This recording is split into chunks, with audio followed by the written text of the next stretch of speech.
Hello everyone, video start करने से पहले छोटा सा इंस्ट्रक्शन।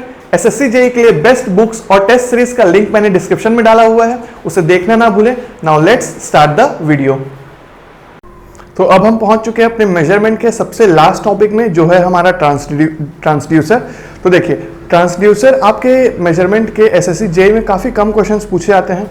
एकदम बेसिक ऑब्जेक्टिव क्वेश्चन पूछे जाएंगे, तो हम ज़्यादा डिटेल डिस्कशन इसका नहीं करेंगे, क्योंकि इसका ज़्यादातर पार्ट ना मैकेनिकल में आया जाता है। हमें इलेक्ट्रिकल और इलेक्ट्रॉनिक्स में इतना ज़्यादा क्वेश्चन इससे नहीं फ्रेम किया जाते हैं। तो आपको फोकस किस पे करना है? आपको फोकस करना है सीआरओ पे, जो हमने फर्स्ट चैप्टर पढ़ा था मेजरिंग इंस्ट्रूमेंट्स का, PMMC, volt meter, ammeter method, watt meter method. वहां से आपके मैक्सिमम क्वेश्चंस फ्रेम किए जाएंगे। जो भी आपका लास्ट टॉपिक है वो सब थोड़ा सा कम वेटेज का रहता है, तो आपको इतना ज्यादा फोकस नहीं करना है, पर फिर भी जितना जरूरी है एग्जाम के लिए उतना हम जरूर कवर करेंगे, राइट। तो चलो स्टार्ट करते हैं अपने लास्ट टॉपिक को, जो कि है ट्रांसड्यूसर। तो ट्रांसड्यूसर क्या है? पहली बात ये समझते हैं कि ट्रांसड्यूसर क्या है। तो ट्रांसड्यूसर आपका वन फॉर्म ऑफ एनर्जी को अनदर फॉर्म में कन्वर्ट करता है। क्या बोला मैंने? कि ट्रांसड्यूसर आपका वन फॉर्म ऑफ एनर्जी को अनदर फॉर्म में कन्वर्ट करता है। अब वन फॉर्म मतलब कौन सी एनर्जी? Mechanical energy, heat energy, electrical energy. तो वन फॉर्म जो है इसका, अगर आप ट्रांसड्यूसर में कोई भी, अगर आपका ये ट्रांसड्यूसर है और अगर आप कोई भी नॉन इलेक्ट्रिकल एनर्जी दे रहे हो, तो आपको आउटपुट में इलेक्ट्रिकल एनर्जी मिलेगी। ठीक है, इलेक्ट्रिकल एनर्जी मिल जाएगी, राइट। तो ट्रांसड्यूसर क्या कर रहा है? किसी भी नॉन इलेक्ट्रिकल एनर्जी को कन्वर्ट कर रहा है किसमें? इलेक्ट्रिकल एनर्जी में, राइट। तो transducer is a device which converts one form of the energy which is non electrical energy to another form of energy that is electrical energy. तो आपके non electrical energy को electrical energy में convert करता है transducer. तो यहां पर इसका मैं डेफिनेशन लिख देता हूं। ट्रांसड्यूसर कन्वर्ट्स, ये डेफिनेशन ही आपको कई बार बहुत पूछा जाता है। ट्रांसड्यूसर का डेफिनेशन भी कई बार पूछा जाता है आपसे एग्जाम में, कि जो ट्रांसड्यूसर का एक्चुअल फंक्शन क्या है, एप्लीकेशन क्या है। तो ऐसे ही बेसिक ऑब्जेक्टिव क्वेश्चन आएंगे। Transducer converts one form of energy, और ब्रैकेट में क्या लिख देता हूं? Non electrical energy,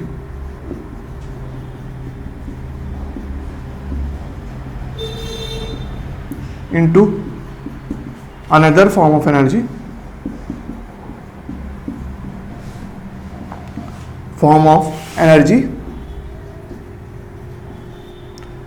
which is electrical energy। ठीक है, तो आपको ब्लॉक डायग्राम से देख के समझ में आ गया होगा। तो ये था ट्रांसड्यूसर का काम। अब देखते हैं ट्रांसड्यूसर के कितने टाइप्स होते हैं, राइट। तो हम अब बात करेंगे types of transducer. Types of transducer, ठीक है। तो फर्स्ट टाइप आपका टाइप्स ऑफ ट्रांसड्यूसर में होने वाला है आपका ट्रांसड्यूसर एंड इनवर्स ट्रांसड्यूसर।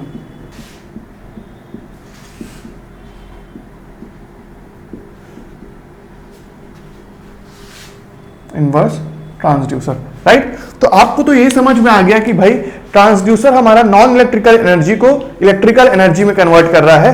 तो वैसे ही इनवर्स मतलब क्या होगा भाई? उल्टा होगा, कि जो ट्रांसड्यूसर आपका इलेक्ट्रिकल एनर्जी को नॉन इलेक्ट्रिकल एनर्जी में कन्वर्ट करेगा, वो आपका क्या होगा? इनवर्स ट्रांसड्यूसर होगा। तो यहां पे मैं ब्लॉक डायग्राम से दोनों को समझा देता हूं। ट्रांसड्यूसर आपका क्या किया? ट्रांसड्यूसर आपका नॉन इलेक्ट्रिकल एनर्जी को इलेक्ट्रिकल में कन्वर्ट कर दिया, ठीक है। और इनवर्स ट्रांसड्यूसर क्या करेगा?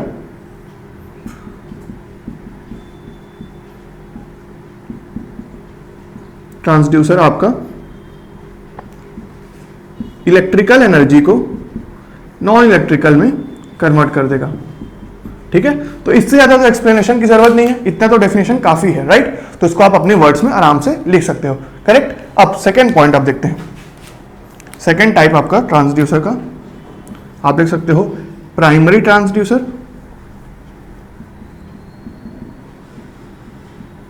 Primary and secondary transducer.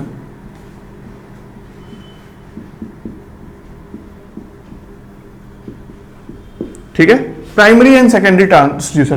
तो देखिए आपका ट्रांसड्यूसर जो नॉन इलेक्ट्रिकल एनर्जी को इलेक्ट्रिकल एनर्जी में कन्वर्ट कर रहा है, तो उसके लिए हमें क्या जरूरत है कि हमें ट्रांसड्यूसर को नॉन इलेक्ट्रिकल एनर्जी से कनेक्ट करना पड़ेगा। तो जो भी ट्रांसड्यूसर जो आपका डायरेक्टली सेंस कर लेता है, जो डायरेक्टली मेजर कर लेता है नॉन इलेक्ट्रिकल एनर्जी को इलेक्ट्रिकल एनर्जी में, वो आपका प्राइमरी ट्रांसड्यूसर कहलाता है। पर जो सेकेंडरी ट्रांसड्यूसर होता है उसको हम डायरेक्टली नॉन इलेक्ट्रिकल एनर्जी में कन्वर्ट नहीं कर पाते, मतलब कनेक्ट नहीं कर पाते। वो क्या करता है, आपका प्राइमरी ट्रांसड्यूसर के आउटपुट को लेता है और उसके बाद आपका वो इलेक्ट्रिकल फॉर्म में कन्वर्ट करता है। तो जो प्राइमरी ट्रांसड्यूसर होता है, प्राइमरी ट्रांसड्यूसर जो होता है,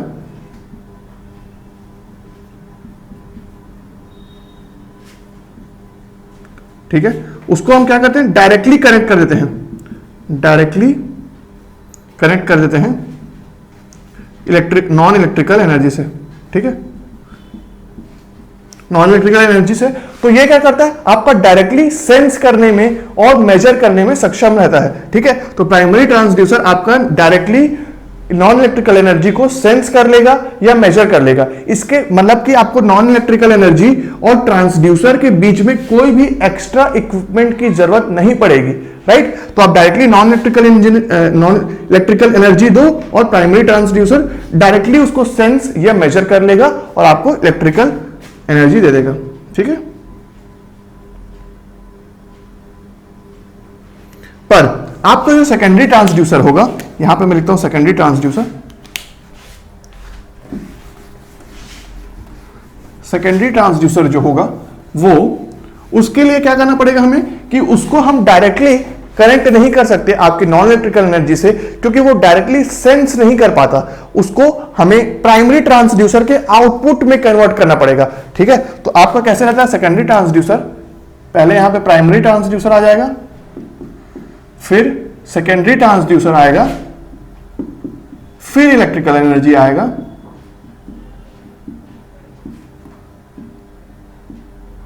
ठीक है, और यहां पे नॉन इलेक्ट्रिकल एनर्जी, राइट। तो नॉन इलेक्ट्रिकल एनर्जी को दिया हम प्राइमरी ट्रांसड्यूसर में, प्राइमरी ट्रांसड्यूसर डायरेक्टली सेंस कर लिया और मेजर कर लिया, और फिर उसके बाद उसका आउटपुट कनेक्टेड है सेकेंडरी ट्रांसड्यूसर में, वो थोड़ा सा और उसको अच्छे से इलेक्ट्रिकल एनर्जी में कन्वर्ट करेगा और लास्ट में हमारा इलेक्ट्रिकल एनर्जी आउटपुट आएगा। तो आपको फर्क समझ में आ गया प्राइमरी और सेकेंडरी ट्रांसड्यूसर का। प्राइमरी ट्रांसड्यूसर को हम नॉन इलेक्ट्रिकल एनर्जी से डायरेक्टली कनेक्ट कर सकते हैं, डायरेक्टली वो सेंस कर लेता है, डायरेक्टली मेजर कर लेता है, ठीक है, नॉन इलेक्ट्रिकल एनर्जी को। पर सेकेंडरी ट्रांसड्यूसर को हम डायरेक्टली नॉन इलेक्ट्रिकल एनर्जी से कनेक्ट नहीं कर सकते, क्योंकि वो सेंस नहीं कर पाता है। तो हम क्या करते हैं, उस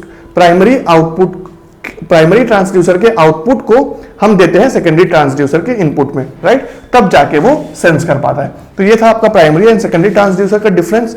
थर्ड पॉइंट हम देख सकते हैं, एक्टिव एंड पैसिव ट्रांसड्यूसर।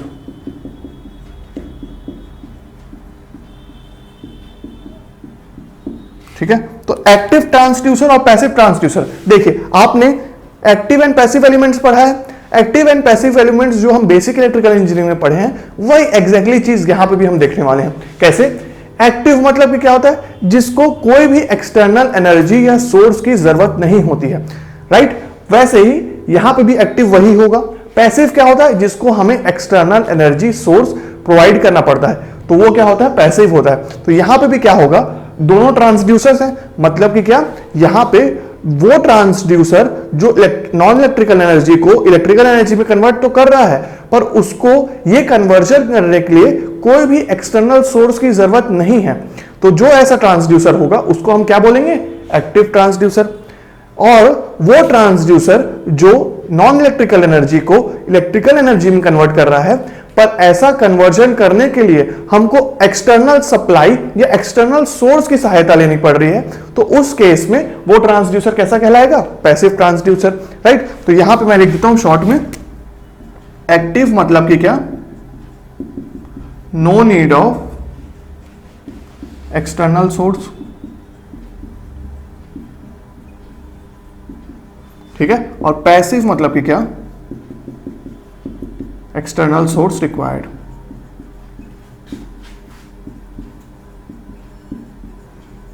ठीक है, तो आपको बेसिक इलेक्ट्रिकल इंजीनियरिंग में एक्टिव एंड पैसिव एलिमेंट्स के बारे में पता ही था, ट्रांसड्यूसर का मीनिंग भी पता है, तो एक्टिव और पैसिव वही सेम चीज हो गया कि यहाँ पे एक्सटर्नल सोर्स की जरूरत नहीं है, यहाँ पे एक्सटर्नल सोर्स की जरूरत है।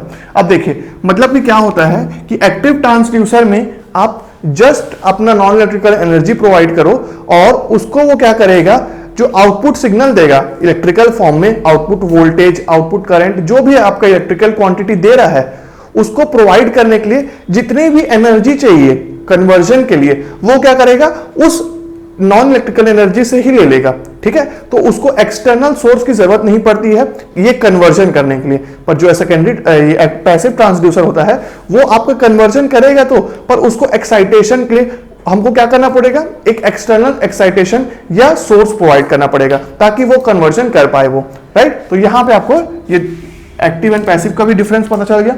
तो 3 प्रकार के भी ट्रांसड्यूसर देख लिए। 4th टाइप पे चलते हैं हम। 4th टाइप में आप ले सकते हो प्राइमरी एंड सेकेंडरी हो गया, ट्रांसड्यूसर एंड इनवर्स हो गया, एक्टिव एंड पैसिव हो गया।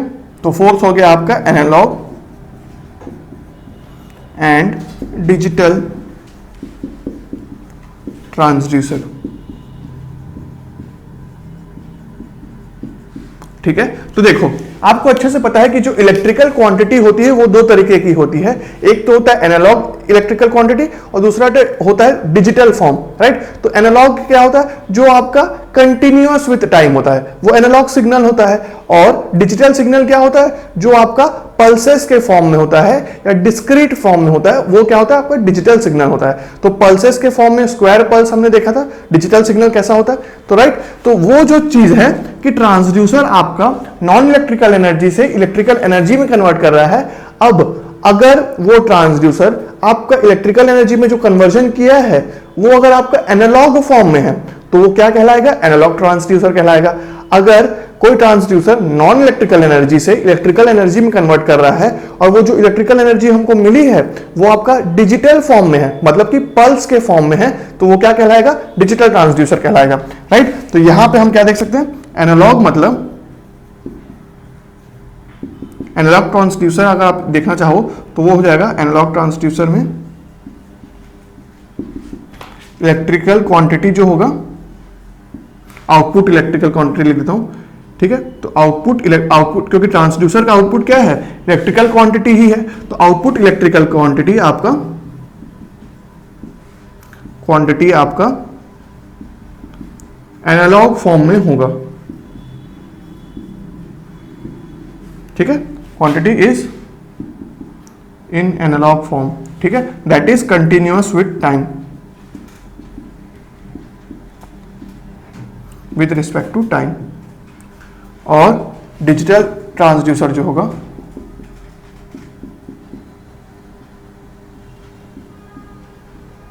उसका आउटपुट इलेक्ट्रिकल क्वांटिटी जो होगा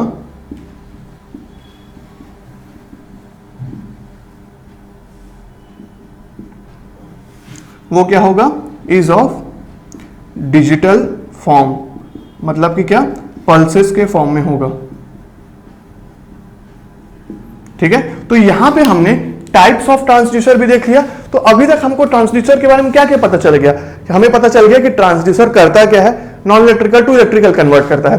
ट्रांसड्यूसर कितने प्रकार के होते हैं, 4 टाइप के क्लासिफिकेशन हमने देखे, transducer and inverse transducer, primary and secondary transducer, active and passive transducer, analogue and digital transducer, right. तो चारों का आपको अच्छे से डेफिनेशन आपको समझ में आ गया, एप्लीकेशन समझ में आ गया। अगर आपको कुछ जो मैं समझाते जा रहा हूं उसको आप अपने ओन वर्ड्स में और एक्सप्लेन कर सकते हो, राइट। तो अगर मेरे को एनालॉग ट्रांसड्यूसर और डिजिटल ट्रांसड्यूसर को आपका एग्जाम्पल देना होगा तो मैं यहां पर लिख सकता हूं एग्जाम्पल में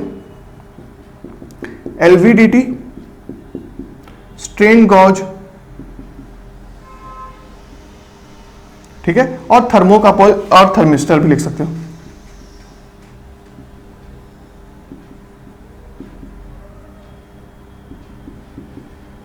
ठीक है। और डिजिटल ट्रांसड्यूसर का एग्जांपल आप लग सकते हो फोटो इलेक्ट्रिक ट्रांसड्यूसर,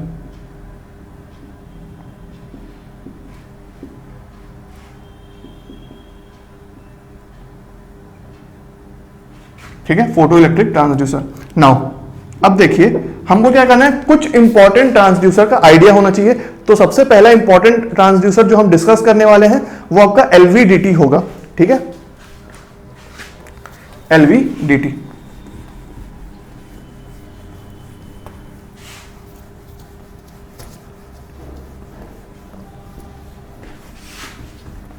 तो LVDT का पहले आपको फुल फॉर्म पता होना चाहिए, और दूसरी बात ये कि जो आपका LVDT होता है वो आपका क्या होता है, पैसिव ट्रांसड्यूसर होता है। ठीक है, तो मतलब कि क्या, LVDT जो आपका नॉन इलेक्ट्रिकल एनर्जी को इलेक्ट्रिकल एनर्जी में कन्वर्ट करेगा, उसके लिए हमें एक्सटर्नल सोर्स की जरूरत पड़ेगी, एक एक्सटर्नल एक्साइटेशन की जरूरत होगी, क्योंकि ये आपका पैसिव ट्रांसड्यूसर होगा।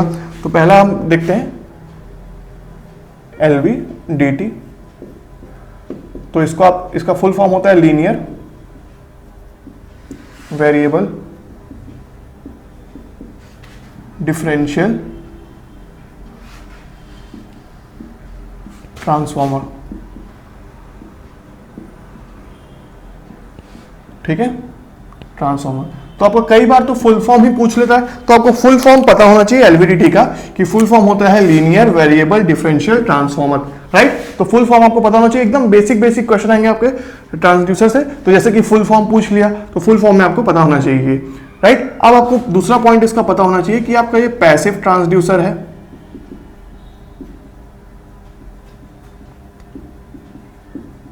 ठीक है, पैसिव ट्रांसड्यूसर है, मतलब कि समझ में आ गया कि ये जो ट्रांसड्यूसर है ये आपका नॉन इलेक्ट्रिकल एनर्जी से इलेक्ट्रिकल एनर्जी में कन्वर्जन करने के लिए अपने लिए खुद के लिए आपका एक्साइटेशन एनर्जी या एक्सटर्नल सोर्स एनर्जी लेगा। राइट, ये खुद सक्षम नहीं है कन्वर्जन करने के लिए, इसको अलग से एनर्जी प्रोवाइड करना पड़ता है कि ये कन्वर्जन करने के लिए। राइट, तो पैसिव ट्रांसड्यूसर है ये।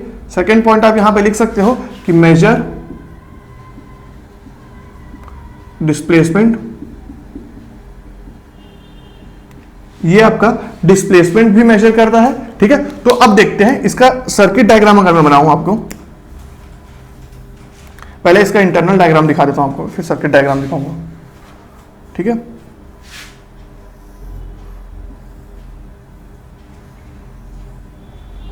ये आपका हो गया फॉर्मर। ठीक है, बाहर का फॉर्मर हो गया ये।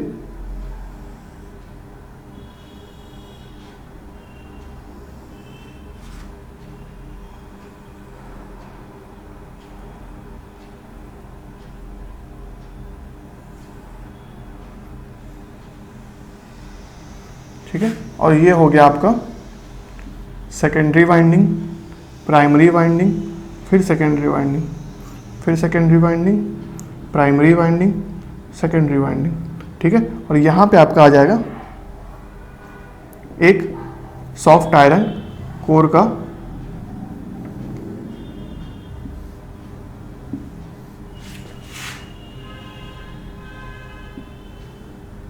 ठीक है, तो इस प्रकार से कुछ आपका डायग्राम होगा। ये आपका क्या हो गया, primary winding, primary winding, secondary,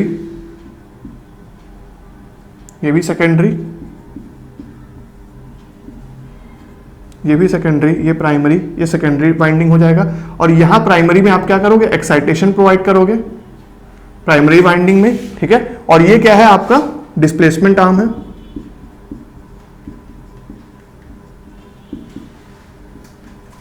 ठीक है, जो कि सॉफ्ट आयरन कोर से बना हुआ है। ये आपका आर्म जो है एक सॉफ्ट आयरन कोर से बना हुआ है, सॉफ्ट आयरन से बना हुआ है, सिंपल सा। ठीक है, तो अब इसका कॉन्सेप्ट समझते हैं हम पहले। ठीक है, तो इसका इलेक्ट्रिक, यही आपका ओवरऑल एक्चुअल में ट्रांसड्यूसर आपको दिखता है कैसे, वो दिखा रहा हूं मैं। अब इसका इलेक्ट्रिकल सर्किट डायग्राम को समझना है, ये वर्क कैसे करता है। तो ये आपका एसी सप्लाई हो गया, ये आपका प्राइमरी साइड हो गया। ठीक है, और ये आपका अगेन एक कोर सॉफ्ट आयरन वो बार हो गया, और यहां पे आपका सेकेंडरी साइड हो गया, फिर दूसरा सेकेंडरी साइड हो गया, और यहां पे आपका सप्लाई हो गया। ठीक है, यहां पे आपका डिफरेंशियल आउटपुट लेंगे हम E0। ठीक है, ये तो आपका ये सेकेंडरी 1 सेकेंडरी 2। ठीक है, तो यहां पे भी मैं सेकेंडरी 1 S1 S2 लिख देता हूं। ठीक है, तो देखो आप कैसे वर्क करता है ये सॉफ्ट आयरन को। ये आपका प्राइमरी, और यहां पे जो एक्सटर्नल सोर्स ले रहे हैं उसी कारण ये क्या बन जा रहा है, पैसिव बन जा रहा है। ठीक है, और ये डिस्प्लेसमेंट आर्म जो कि सॉफ्ट आयरन का बना है। ठीक है, अब देखो कैसे वर्क होता है। आपको अच्छे से पता है ट्रांसफॉर्मर का वर्किंग। ट्रांसफॉर्मर में क्या होता है कि जैसे कि यहां पे मैंने एक एक्सटर्नल सोर्स दिया, एक्सटर्नल सोर्स के कारण क्या फ्लो होगा, करंट फ्लो होगा। तो यहां पे करंट फ्लो हुआ प्राइमरी में, ठीक है, प्राइमरी में एक्सटर्नल सोर्स के कारण करंट फ्लो हुआ। करंट के फ्लो होने के कारण वाइंडिंग में क्या होगा, एक मैग्नेटिक फील्ड डेवलप होगा। मैग्नेटिक फील्ड डेवलप होने के कारण आपके फ्लक्स प्रोड्यूस होंगे। फ्लक्स प्रोड्यूस होने के कारण क्या होगा, आपको अच्छे से पता है कि flux follows the least reluctance path, मतलब कि वो कम से कम रिलक्टेंस पाथ को चुनता है फ्लक्स, है ना। कैसे, आपको ट्रांसफॉर्मर में पता है कि हम सॉफ्ट आयरन कोर क्यों यूज करते हैं ट्रांसफॉर्मर के कोर में, एयर कोर क्यों नहीं यूज करते, इसलिए यूज नहीं करते क्योंकि सॉफ्ट आयरन कोर का परमिएबिलिटी ज्यादा होता है, रिलक्टेंस कम होता है। तो हम क्या करते हैं, फ्लक्स अच्छे से लिंक हो सके प्राइमरी और सेकेंडरी में, और फ्लक्स के पाथ में ज्यादा रिलक्टेंस ना आ पाए, इसलिए हम सॉफ्ट आयरन कोर यूज करते हैं। तो सॉफ्ट आयरन कोर का काम क्या होता है, आपका रिलक्टेंस को कम करना, परमिएबिलिटी को बढ़ाना। उससे क्या होगा, flux linkages between primary and secondary बढ़ जाएंगे। तो उसी प्रकार से अब जैसे कि यहां पे फ्लक्स प्रोड्यूस हुआ, मैग्नेटिक फील्ड प्रोड्यूस हुआ आपका प्राइमरी में, तो अगर आपका ये जो डिस्प्लेसमेंट आर्म है ये कुछ इस प्रकार से होगा, एक मैग्नेट आपका ये एक मैकेनिकल डिवाइस होगा, ठीक है। तो आपका ये ऐसे एक वो स्ट्रिप होगा, तो एक उस आर्म को अगर मैं बीच में रखता हूं, यहां सेंटर में रखता हूं, तो क्या होगा कि इस पाथ में आपका रिलक्टेंस क्या हो जाएगा, कम हो जाएगा। रिलक्टेंस कम होने से क्यों कम हो रहा है, एयर गैप कम पड़ जा रहा है ना। देखो यहाँ पे एयर गैप कम पड़ेगा ना, जब यहाँ पे अगर बीच में सॉफ्ट आयरन कोर आ गया है तो अब यहाँ पे एयर गैप कम हो गया, सॉफ्ट आयरन के कारण परमिएबिलिटी बढ़ गया, रिलक्टेंस कम हो गया। तो उससे क्या होगा, यहाँ पे जो आपका इंड्यूस्ड ईएमएफ होगा और यहाँ सेकेंडरी वाइंडिंग 2 में जो आपका इंड्यूस्ड ईएमएफ होगा, वो जब आपका ये डिस्प्लेसमेंट आर्म बीच में है, मिड पोजीशन पे है, तब क्या होगा, इक्वली डिस्ट्रीब्यूट होगा और इक्वली आपका इंड्यूस्ड ईएमएफ प्रोड्यूस होगा यहां पर और यहां पर। तो मैं अगर इसको लिखूं, अगर यहां पे E1 प्रोड्यूस हो रहा है तो यहां पे E2 प्रोड्यूस होगा, इंड्यूस्ड ईएमएफ, है कि नहीं। Simple transformer working. अब हम क्या करते हैं कि ये जो सेकेंडरी वाइंडिंग्स है ना, ये जो सेकेंडरी वाइंडिंग्स है, इनको हम सीरीज अपोजिशन में कनेक्ट करते हैं। तो सेकेंडरी वाइंडिंग जो होता है आपका सीरीज अपोजिशन में कनेक्ट होता है। Secondary winding are connected in series opposition. अब ये सीरीज ओपोजिशन मतलब क्या होता है भाई, सीरीज ओपोजिशन मतलब ये होता है कि अगर एक वाइंडिंग आपका क्लॉकवाइज डायरेक्शन में है तो दूसरा आपका एंटी क्लॉकवाइज डायरेक्शन में होगा। मतलब ये कुछ इस प्रकार से, ये क्लॉकवाइज हो गया मान लो, तो दूसरा आपका ये एंटी क्लॉकवाइज हो गया, ठीक है, इस प्रकार से हो जाएगा। तो ऐसा क्यों करते हैं हम कि एक को क्लॉकवाइज और दूसरा एंटी क्लॉकवाइज करके सीरीज ओपोजिशन क्यों प्रोवाइड करते हैं, इसलिए प्रोवाइड करते हैं ताकि जो इनका इंड्यूस्ड ईएमएफ हो रहा है, दोनों सेकेंडरी वाइंडिंग्स में जो इंड्यूस्ड ईएमएफ हो रहा है वो आपका अपोज करे। तो उससे क्या होगा कि यहां पे जो आउटपुट आएगा ना, वो होगा हमारा इंड्यूस्ड ईएमएफ के डिफरेंस के इक्वल, ठीक है। तो दोनों का जो इंड्यूस्ड ईएमएफ है वो अब सीरीज ओपोजिशन के कारण आपका अपोज कर रहा है। तो इसलिए यहां पे क्या आ रहा है, दोनों जो ओवरऑल इंड्यूस्ड ईएमएफ आ रहा है वो क्या है, दोनों वाइंडिंग्स के डिफरेंस के इक्वल है। क्लियर हुआ बात, डिफरेंस के इक्वल है। तो यहां पे ये क्या है, हमारा डिफरेंशियल आउटपुट है, डिफरेंशियल सेकेंडरी आउटपुट, ठीक है। तो यहां पे हमने क्या किया, जब भी आपका डिस्प्लेसमेंट आर्म अगर बीच में है, ठीक है, तो दोनों का सेम इंड्यूस्ड ईएमएफ होगा, और सेम इंड्यूस्ड ईएमएफ होने से क्या होगा कि आपका मिड पोजीशन पे E1 इज इक्वल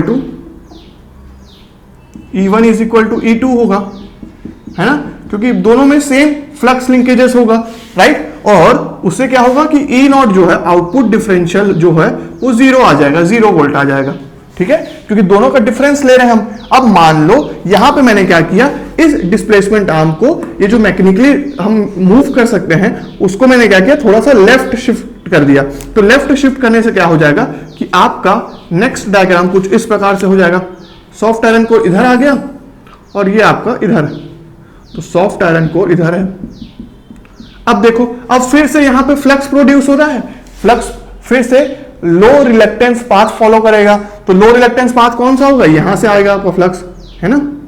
ये फ्लक्स ज्यादा लिंकेजेस किस में होंगे, S1 में होंगे, S1 में होंगे क्योंकि यहां पे लो रिलक्टेंस है, सॉफ्ट आयरन कोर से फ्लो होने की कोशिश करेगा फ्लक्स, तो S1 में ज्यादा फ्लक्स लिंकेजेस हुए।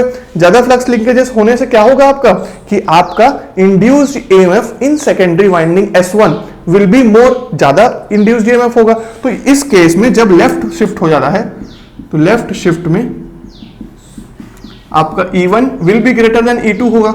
तो इस केस में आपका E0 जो होगा वो क्या होगा, पॉजिटिव आएगा, है कि नहीं, वो आपका E0 पॉजिटिव आएगा, राइट। तो वही कॉन्सेप्ट है इसका कि हमने जब इसको लेफ्ट शिफ्ट किया, रिलक्टेंस ज्यादा कम हो गया, परमिबिलिटी ज्यादा हो गया, फ्लक्स यहां पे ज्यादा लिंक करेगा, तो E1 will be greater than E2 हो जाएगा, करेक्ट।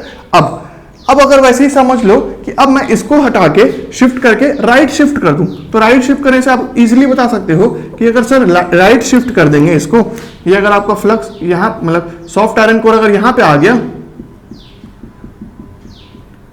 कोर अगर यहां पे आ गया, तो आपका जो फ्लक्स लिंकेजेस है वो ज्यादातर यहां से फ्लो होगा इस तरफ से, और बहुत ही कम फ्लक्स यहां पे आएगा, एक दो फ्लक्स बस यहां आएगा, बाकी मैक्सिमम फ्लक्स आपका E2 में फ्लो होगा, S2 में, ठीक है। तो जो आपका इंड्यूस्ड ईएमएफ प्रोड्यूस होगा S2 में, जो E2 है वो क्या होगा, ज्यादा होगा, राइट। तो यहां पे मैं लिखता हूं राइट शिफ्ट में E2 will be greater than E1। तो अगर E2 is greater than E1 तो E0 क्या हुआ, नेगेटिव आ जाएगा, ठीक है। इलेक्ट्रिकल आउटपुट जो है इंड्यूस्ड ईएमएफ का डिफरेंस वो क्या आ गया, नेगेटिव आ गया, राइट। तो अब यहां पे आपको ये समझना है कि सॉफ्ट आयरन कोर का जो हम यूज कर रहे हैं या सॉफ्ट आयरन को यूज कर रहे हैं डिस्प्लेसमेंट के लिए, डिस्प्लेसमेंट आर्म में, ठीक है। ये इस तरीके से आपका सॉफ्ट आयरन बार होगा, राइट, उसको हम यहाँ पे स्ट्रिप के थ्रू ऐसे करके डिस्प्लेस कर रहे हैं, ठीक है। तो उसका यूज क्या आ रहा है, उसका यूज ये आ रहा है कि वो आपके म्यूचुअल इंडक्टेंस और आपका फ्लक्स लिंकेजेस को चेंज कर पा रहा है। चेंज कैसे कर पा रहा है, अपना परमेबिलिटी ज्यादा प्रोवाइड करके और रिलक्टेंस कम करके, तो आपका एयर गैप से कम फ्लक्स फ्लो होगा और सॉफ्ट आयरन से ज्यादा फ्लक्स फ्लो होगा। तो जिस तरफ सॉफ्ट आयरन जाएगा उस तरफ ज्यादा इंड्यूस्ड ईएमएफ पैदा होगा और उसके कारण आपका डिफरेंशियल आउटपुट में फर्क पड़ेगा, राइट। तो एक्चुअल में हो क्या रहा है, एक्चुअल में ये हो रहा है कि हमारा डिस्प्लेसमेंट के कारण ये देखो यहां पे डिस्प्लेसमेंट हुआ ना अभी तक, यहां से यहां पूरा मिड से हमने डिस्कस किया कि पहले मिड में था, फिर लेफ्ट शिफ्ट किया, फिर आपका राइट शिफ्ट किया। तो तीनों चीजों में क्या हो रहा है, एक्चुअल में इनपुट क्या है, डिस्प्लेसमेंट है कि नहीं। इनपुट क्या है, यहां पे तो आपने एक्साइटेशन कर दिया, पर यहां पे मेन जो आउटपुट के रिस्पॉन्सिबल है वो क्या है, आपका डिस्प्लेसमेंट है। तो जैसे जैसे डिस्प्लेसमेंट चेंज हो रहा है वैसे वैसे आउटपुट भी चेंज हो रहा है। तो इसका मतलब हम क्या कर रहे हैं, आउटपुट को चेंज कर पा रहे हैं डिस्प्लेसमेंट से। तो यहां पे डिस्प्लेसमेंट क्या है, यहां पे डिस्प्लेसमेंट है नॉन इलेक्ट्रिकल एनर्जी और आउटपुट क्या है, इलेक्ट्रिकल एनर्जी है। देखो ईएमएफ का बस क्या है, अपोजिशन है, डिफरेंशियल ईएमएफ है ना। यहां पे दोनों ईएमएफ का बस मैंने क्या किया है, डिफरेंस लिया है। तो ईएमएफ क्या है, इलेक्ट्रिकल क्वांटिटी है, डिस्प्लेसमेंट क्या है, मैकेनिकल क्वांटिटी है। तो यहां पे डिस्प्लेसमेंट को हम क्या कन्वर्ट किए, इलेक्ट्रिकल क्वांटिटी में। तो ये किस तरीके से काम किया, ट्रांसड्यूसर की तरह काम किया। और हम क्या कर रहे हैं, इन इलेक्ट्रिकल क्वांटिटीज को मेजर करके बता पा रहे हैं कि लीनियर डिस्प्लेसमेंट आपका कितना होगा। तो इस तरीके से ये नॉन इलेक्ट्रिकल एनर्जी को इलेक्ट्रिकल एनर्जी में कन्वर्ट किया और ये पूरा उसका फंक्शनिंग था, ठीक है। तो ये आपका डायग्राम था जिसमें मैंने बताया कि प्राइमरी को हमने एक्साइट किया है, सेकेंडरी आपके दो थे, एक डिस्प्लेसमेंट में सॉफ्ट आयरन कोर था, ठीक है। और अब हमने बताया कि फ्लक्स प्रोड्यूस किया प्राइमरी में, और जैसे जैसे आपको जिस तरफ आपका सॉफ्ट आयरन जाएगा उस तरफ ज्यादा ईएमएफ इंड्यूस होगा। और तीनों केसेस मैंने आपको दिखा दिए, मिड पोजीशन में रहेगा तो दोनों में सेम ईएमएफ, लेफ्ट शिफ्ट में रहेगा तो E1 ज्यादा होगा E2 से, और राइट शिफ्ट में रहा तो E2 ज्यादा होगा E1 से। तो उस प्रकार से E0 आपका 0 आया, पॉजिटिव आया और नेगेटिव आया। तो यहां तक आपको क्लियर। तो ये कहानी था पूरा LVDT का, जिसका फुल फॉर्म क्या है, लीनियर वेरिएबल डिफरेंशियल ट्रांसफॉर्मर। अब आप देखेंगे स्ट्रेन कॉज के बारे में बात करेंगे हम, ठीक है। तो नेक्स्ट इंपॉर्टेंट ट्रांसड्यूसर जो हमारा होने वाला है वो है आपका स्ट्रेन गॉज। तो स्ट्रेन गॉज के लिए आपको पहले पता होना चाहिए कि स्ट्रेन और स्ट्रेस का मतलब क्या होता है, ठीक है। स्ट्रेन और स्ट्रेस का मतलब जल्दी से बताओ, खुद ही अगर आप रिकॉल कर सकते हो तो जल्दी से रिकॉल करके बताओ, क्योंकि बचपन में हमने सब ने पढ़ा है फिजिक्स में स्ट्रेस और स्ट्रेन का मतलब। ठीक है। तो स्ट्रेन गॉज भी उसी प्रिंसिपल पे काम करता है, क्योंकि तो आपको पता होना चाहिए स्ट्रेन गॉज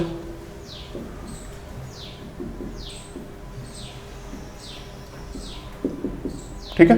तो स्ट्रेन गॉज भी पहली बात की आपका पैसिव ट्रांसड्यूसर है, मतलब इसको भी आपको इलेक्ट्रिकल सोर्स प्रोवाइड करना पड़ेगा कन्वर्जन के लिए।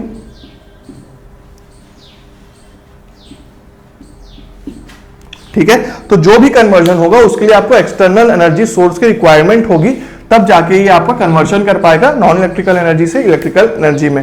क्लियर हुआ बात? तो ये पैसिव ट्रांसड्यूसर है स्ट्रेन गॉज। अब देखो स्ट्रेस और स्ट्रेन का मतलब समझो कि मान लो आपके पास एक क्या है, वायर है। तो ये एक मैंने वायर बना दिया, ठीक है, जिसका लेंथ क्या है, एल है।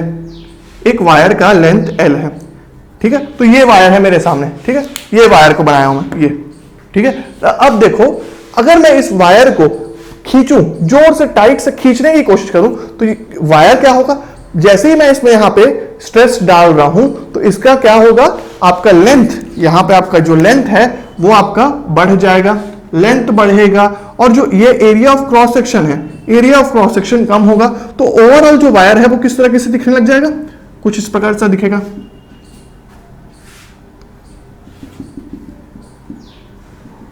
है कि नहीं? वायर आपका पहले आपका विड्थ ज्यादा था, वायर का एरिया ऑफ क्रॉस सेक्शन ज्यादा था, पर क्योंकि हमने वायर को ऐसे खींचने की कोशिश की तो वायर का लेंथ बढ़ गया। कितना लेंथ बढ़ा, डेल एल लेंथ बढ़ा। तो ठीक है, डेल एल इसका लेंथ बढ़ गया, ठीक है। तो अब वायर का लेंथ, चेंज इन लेंथ कितना है, डेल एल है। पहले लेंथ कितना था, एल था, और अब इसका length, area of cross section भी कम हो गया। तो ये चीज आपने पहले से पता है आपको कि ये जो डिफरेंस हो रहा है स्ट्रेन का, तो ये जो स्ट्रेन आ रहा है ये किसके इक्वल हो रहा है, डेल एल अपॉन एल, ठीक है। मतलब कि क्या, स्ट्रेन किसके इक्वल होता है, रेशियो होता है, स्ट्रेन होता है आपका ratio between change in length upon original length, ठीक है। तो स्ट्रेन किसके इक्वल होता है, ratio of change in length upon original length. तो यहां पे मिलता हूं ratio of change in length to original length.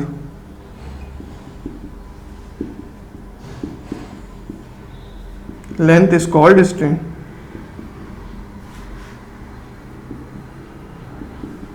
ठीक है, तो ये आपको समझ में आ गया कि वायर को हमने कैसे चेंज किया था, लेंथ बढ़ गया उसका और वो थोड़ा सा पतला हो गया। अब देखो आपने जब कॉन्सेप्ट ऑफ रेसिस्टेंस पढ़ा था तो ऐसा कुछ क्वेश्चन हमने किया था कि नहीं, कि वायर का लेंथ को डबल कर दे रहे हैं, एरिया ऑफ क्रॉस सेक्शन को कम कर दे रहे हैं, तो रेसिस्टेंस में क्या फर्क आ रहा है, ये चीज आपको पता है। तो आप ही सोचो अगर किसी वायर का कुछ रेसिस्टेंस है, किसी वायर का कुछ रेसिस्टेंस है, अब उसको मैं खींच के बड़ा कर दे रहा हूं जिससे उसका लेंथ बड़ा हो जा रहा है और एरिया ऑफ क्रॉस सेक्शन कम हो रहा है, तो उससे हमारा रेसिस्टेंस में कुछ फर्क पड़ेगा कि नहीं पड़ेगा, ऑब्वियसली पड़ेगा, क्योंकि आपको पता है रेसिस्टेंस किसके इक्वल होता है, रो एल बाय ए। ठीक है, तो अगर आप एरिया ऑफ क्रॉस सेक्शन को वेरी करोगे, लेंथ को वेरी करोगे भाई, तो रेसिस्टेंस तो वेरी करना ही है ना। तो वैसे ही रेसिस्टेंस क्या है, इलेक्ट्रिकल क्वांटिटी है। ये जो चेंज इन लेंथ हो रहा है वो क्या है, मैकेनिकल क्वांटिटी है, राइट। तो यहां पे क्या कर रहे हैं हम, फिर से क्या करेंगे, चेंज इन रेसिस्टेंस को मेजर करेंगे। चेंज इन रेसिस्टेंस को क्यों मेजर करेंगे, क्योंकि हम इलेक्ट्रिकल क्वांटिटी को मेजर करने में सक्षम है। पूरा मेजरमेंट हमने क्या किया, इलेक्ट्रिकल क्वांटिटी को मेजर ही तो किया है, रेसिस्टेंस, पावर, वोल्टेज, सब कुछ को मेजर करना हम जानते हैं। तो यहां पे हम चेंज इन रेसिस्टेंस को मेजर करेंगे, और जब हम चेंज इन रेसिस्टेंस को मेजर कर पाएंगे तो हम बता पाएंगे कि चेंज इन लेंथ कितना हुआ है।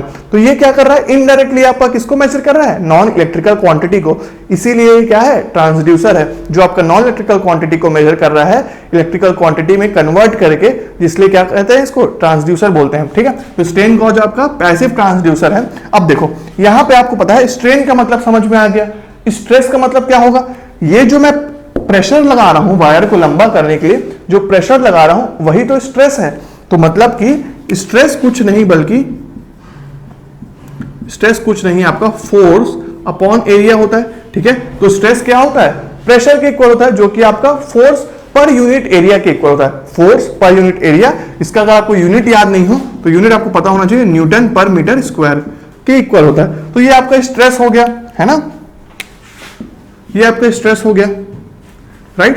तो यहां पे आपने क्या किया, फिर से मैं रिपीट कर रहा हूं, एक वायर था, वायर में आपने स्ट्रेस प्रोवाइड किया, फोर्स पर यूनिट एरिया से आपका वायर का लेंथ बड़ा हो गया, लेंथ के बड़े होने से या कम होने से आपका रेसिस्टेंस पे फर्क पड़ा, रेसिस्टेंस के फर्क को हम क्या करेंगे, मेजर कर लेंगे, क्योंकि हमको इलेक्ट्रिकल क्वांटिटी मेजर करना आता है, और इलेक्ट्रिकल क्वांटिटी को मेजर करने के बाद हम बता पाएंगे कि उसके लेंथ में कितना फर्क आया है। तो इवेंचुअली हम लेंथ को मेजर कर रहे हैं with the help of change in resistance, ठीक है। तो length is measured, strain gauge जो है आपका, strain gauge measures change in length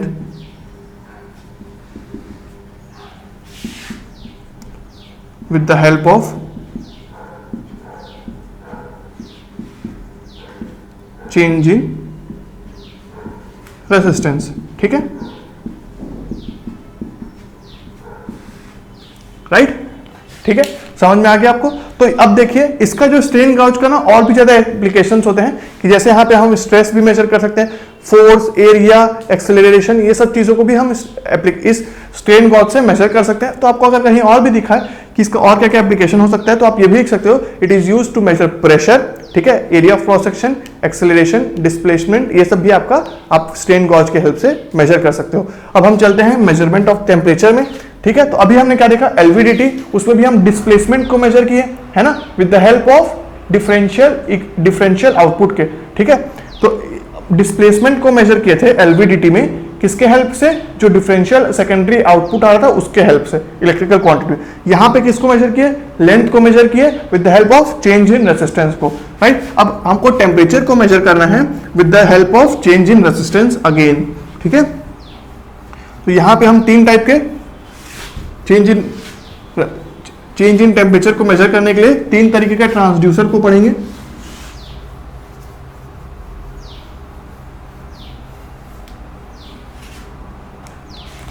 ठीक है, टेम्परेचर मेजरमेंट, टेम्परेचर मेजरमेंट। तो फर्स्ट आपका क्या हो गया, जो आप पढ़ चुके हो पहले से, थर्मोकपल, ठीक है। तो टेम्परेचर मेजरमेंट के लिए जो ट्रांसड्यूसर, पहला ट्रांसड्यूसर हमको जो पढ़ना है, जो ऑलरेडी हम पढ़ चुके हैं, वो क्या है, थर्मोकपल है। थर्मोकपल के बारे में एक बार रिकॉल कर लेते हैं जल्दी से। थर्मोकपल का प्रिंसिपल क्या होता है, किस प्रिंसिपल पे थर्मोकपल काम करता है, जल्दी से बताइए। तो थर्मोकपल का प्रिंसिपल होता है सीबेक इफेक्ट, ठीक है। तो thermocouple works on the principle of Seebeck effect, ठीक है, सीबेक इफेक्ट। ये आपको याद होना चाहिए, बहुत बार पूछा गया एग्जाम में कि थर्मोकपल किस प्रिंसिपल पे काम करता है, तो थर्मोकपल सीबेक इफेक्ट के ऊपर काम करता है।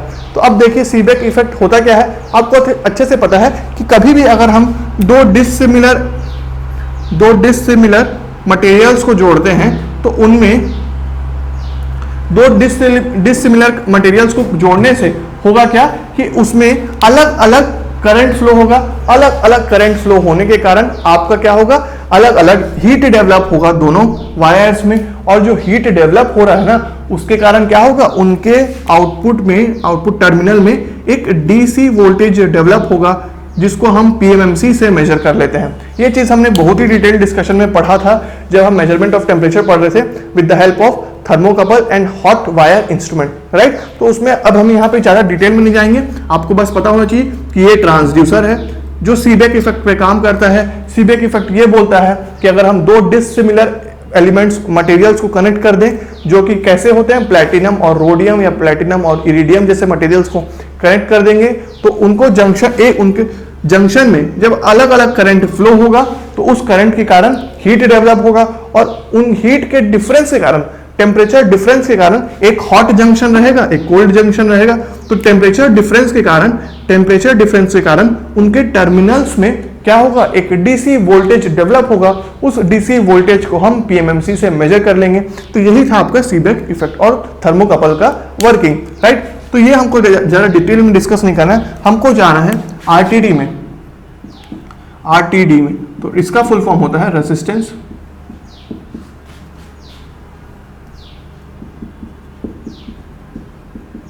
टेम्परेचर डिटेक्टर, ठीक है, रेसिस्टेंस टेम्परेचर डिटेक्टर, राइट। इसको हम रेसिस्टेंस थर्मामीटर के नाम से भी जानते हैं, राइट। तो रेसिस्टेंस टेम्परेचर डिटेक्टर या इसको रेसिस्टेंस थर्मामीटर भी बोल सकते हो।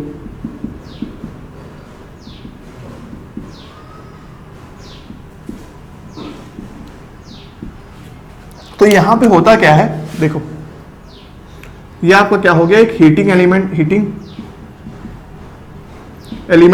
कर देता हूं मैं, और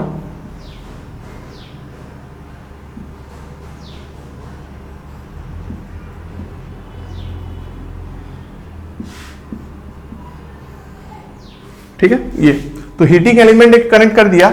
अब क्या होता है, यहां पे एक सप्लाई है जिसके कारण से कुछ करंट फ्लो होगा, कि आपका गैल्वेनोमीटर है जो आपको करंट को डिटेक्ट करेगा, और यहां पे एक रेजिस्टेंस है, राइट। तो अब देखिए, इस कॉन्सेप्ट को पढ़ने से पहले आपको पता होना चाहिए पॉजिटिव टेम्परेचर कोफिशिएंट क्या होता है और नेगेटिव टेम्परेचर कोफिशिएंट क्या होता है। तो अगर आपको पता है पॉजिटिव टेम्परेचर कोफिशिएंट,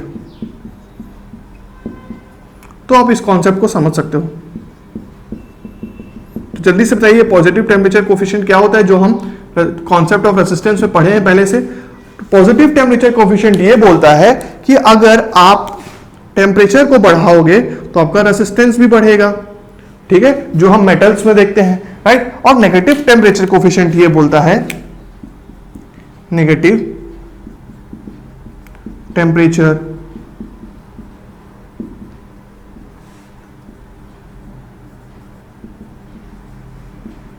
ये बोलता है कि अगर हम टेम्परेचर को बढ़ाएंगे तो हमारा रेजिस्टेंस कम होगा। मतलब कि क्या हो रहा है कि पॉजिटिव टेम्परेचर कोफिशिएंट में आपका रेजिस्टेंस जो है वो टेम्परेचर से डायरेक्टली प्रोपोर्शनल है। टेम्परेचर को बढ़ाओगे रेजिस्टेंस की वैल्यू भी बढ़ जाएगी, टेम्परेचर को घटाओगे रेजिस्टेंस की वैल्यू भी कम हो जाएगी। ये क्या है, पॉजिटिव टेम्परेचर कोफिशिएंट है। नेगेटिव टेम्परेचर कोफिशिएंट क्या है, टेम्परेचर को बढ़ाओगे रेजिस्टेंस की वैल्यू कम हो जाएगी, टेम्परेचर को घटाओगे रेजिस्टेंस की वैल्यू बढ़ जाएगी। तो यहां पे आपका रेजिस्टेंस इनवर्सली प्रोपोर्शनल है टेम्परेचर के, तो इसलिए इसको क्या बोलते हैं, नेगेटिव टेम्परेचर कोफिशिएंट, राइट। तो अब देखो इन दोनों कॉन्सेप्ट का क्या यूज होने वाला है इसको समझने के लिए। देखो, क्योंकि यहां पे जो हम रेसिस्टर यूज कर रहे हैं वो क्या है, एक मेटेलिक कंडक्टर का बना हुआ है। मेटेलिक कंडक्टर मतलब कि क्या, यहां पे हमारा पॉजिटिव टेम्परेचर कोफिशिएंट का यूज आने वाला है, राइट। क्योंकि आरटीडी में हम क्या करते हैं, आपका एक हीटिंग एलिमेंट रहता है जो आपके वायर को हीट करता है, इसमें करंट कुछ फ्लो होता रहेगा, अब ये गर्म हो जाएगा, ठीक है। अब एक रॉड समझ लो या एक हीटिंग एलिमेंट समझ लो। अब यहां पे अब क्या हुआ, मैं हीट कर रहा हूं इसको, तो इसका टेम्परेचर बढ़ रहा है, राइट। अब इस टेम्परेचर चेंज को हमको मेजर करना है, कैसे मेजर करेंगे, इस हीटिंग एलिमेंट को मैं कनेक्ट कर दिया हूं किससे, मेटेलिक कंडक्टर से या फिर एक पॉजिटिव टेम्परेचर कोफिशिएंट वाले रेसिस्टर से। तो उससे क्या होगा, जैसे जैसे यहां पे टेम्परेचर बढ़ेगा या घटेगा तो वैसे वैसे रेसिस्टेंस की वैल्यू भी चेंज होगी। रेसिस्टेंस की वैल्यू भी या तो बढ़ेगी या घटेगी। तो जो रेसिस्टेंस की वैल्यू है वो तो हम आराम से मेजर कर सकते हैं। तो आराम से जब रेसिस्टेंस की वैल्यू को मेजर कर लोगे तो आप बता सकते हो कि चेंज इन रेसिस्टेंस क्या हो रहा है। तो चेंज इन रेसिस्टेंस जो होगा उसी से प्रोपोर्शनल होगा आपका क्या, चेंज इन टेम्परेचर। तो यहां पे हम over in all change in temperature को मेजर कर रहे हैं with the help of change in resistance को मेजर करके, राइट। तो उसी तरीके से आपका रेसिस्टेंस टेम्परेचर डिटेक्टर आपका वर्क कर रहा है। यहां पे भी ये कैसे ट्रांसड्यूसर की तरह काम कर रहा है, ये ट्रांसड्यूसर की तरह इसलिए काम कर रहा है क्योंकि यहां पे हम नॉन इलेक्ट्रिकल एनर्जी टेम्परेचर को मेजर कर रहे हैं। कैसे मेजर कर रहे हैं, उसको इलेक्ट्रिकल एनालॉगस में कन्वर्ट करके, मतलब कि इलेक्ट्रिकल क्वांटिटी में कन्वर्ट करके। कौन सी electrical quantity, change in resistance को। तो चेंज इन टेम्परेचर मेजर हो रहा है चेंज इन रेसिस्टेंस के हेल्प से, और change in resistance in case of RTD resistance temperature detector में क्या है, पॉजिटिव टेम्परेचर कोफिशिएंट है। तो अगर आपका टेम्परेचर बढ़ेगा वैसे ही आपका टेम्परेचर रेसिस्टेंस की वैल्यू भी बढ़ेगी। तो आप उसको आराम से मेजर कर सकते हो चेंज इन रेसिस्टेंस को, और उस हिसाब से बता सकते हो कि हाँ चेंज इन टेम्परेचर आपका पॉजिटिवली बढ़ रहा है टेम्परेचर या नेगेटिवली बढ़ रहा है, राइट। तो यही आपका आरटीडी इस फंक्शन पे काम करता है। अब थर्ड क्वांटिटी हम देखते हैं, जो आपका थर्ड ट्रांसड्यूसर होगा जो टेम्परेचर को मेजर करता है, वो आपका क्या हो जाएगा, वो आपका हो जाएगा थर्मिस्टर।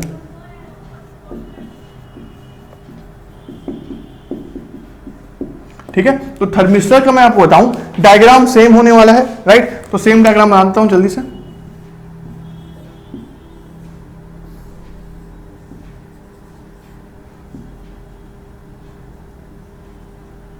यहां पे फिर से एक हीटिंग एलिमेंट आ गया,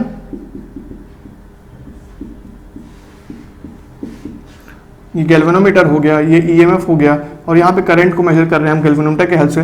यहाँ पे एक रेसिस्टर कनेक्ट हो गया।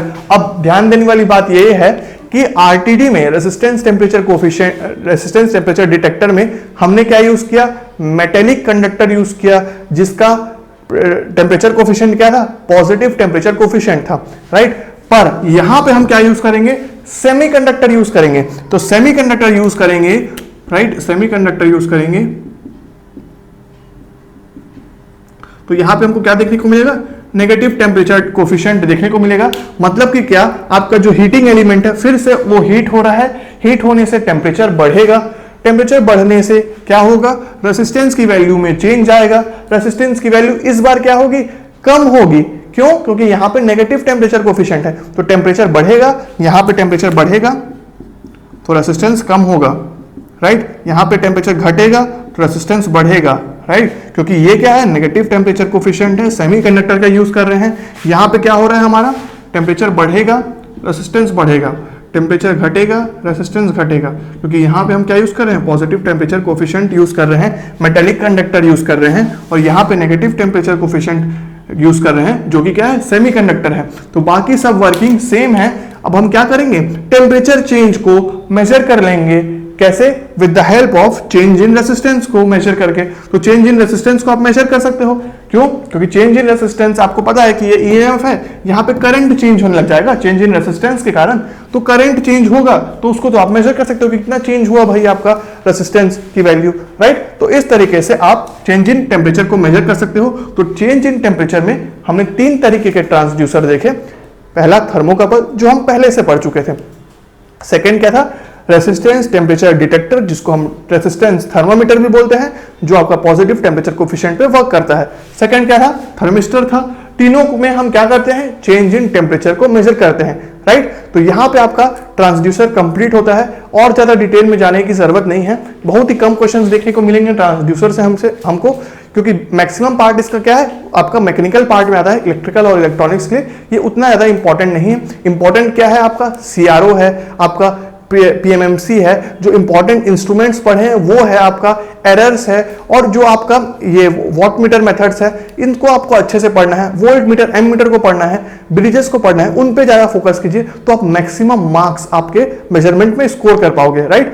और इसको आप जितना इतना ही पढ़ोगे तो आपके लिए काफी होगा, तो राइट। तो यहाँ पे आपका पूरा मेजरमेंट कंप्लीट होता है, यहाँ पे आपका पूरा मेजरमेंट कंप्लीट होता है। तो अब आपका तैयारी कैसे होना चाहिए, पहला चीज ये कि आपने पूरा, अगर अभी तक लेक्चर देखा है पूरा, आपने पूरा जो नोट्स जो मैंने प्रोवाइड किया, राइट, क्वेश्चन जो सॉल्व करवाया, अगर वो सब आपने एक प्रॉपर कॉपी लिया, कॉपी लेकर एक एक कंटेंट को आपने लिख लिया है, राइट, तो आपका अगर नोट्स मेंटेन है, आपका अगर नोट्स प्रॉपरली मेंटेन है, ठीक है, एक एक चीज आपने क्लास अटेंड कर लिया, नोट्स मेंटेन कर लिया, तो एक पहला स्टेप आपका कंप्लीट हो जाएगा।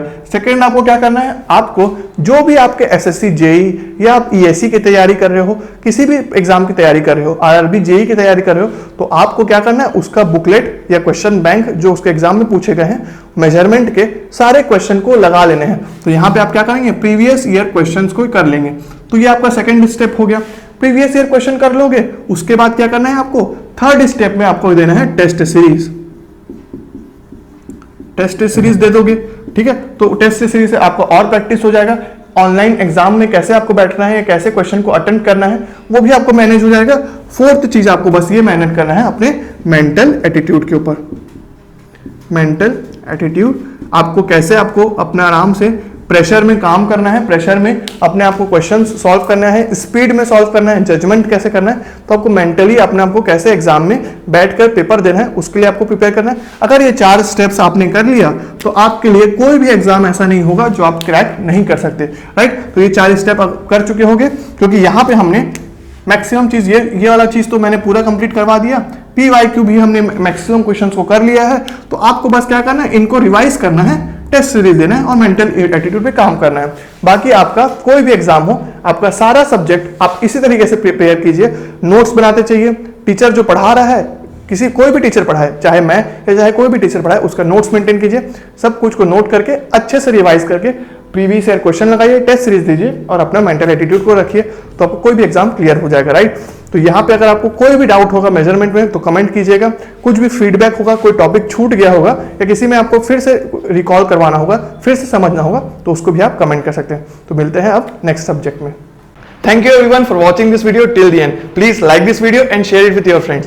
And if you are new to this channel, subscribe to our YouTube channel and don't forget to hit the bell icon to get the latest updates. SSC JEE के लिए बेस्ट बुक्स और test series का link मैंने description में दे दिया है, और अगर आप हमारा टेलीग्राम चैनल ज्वाइन करना चाहते हैं तो उसका लिंक भी मैंने डिस्क्रिप्शन में और फर्स्ट कमेंट में दे दिया है। तो मिलते हैं नेक्स्ट वीडियो में, तब तक के लिए हैव अ गुड डे, सी या।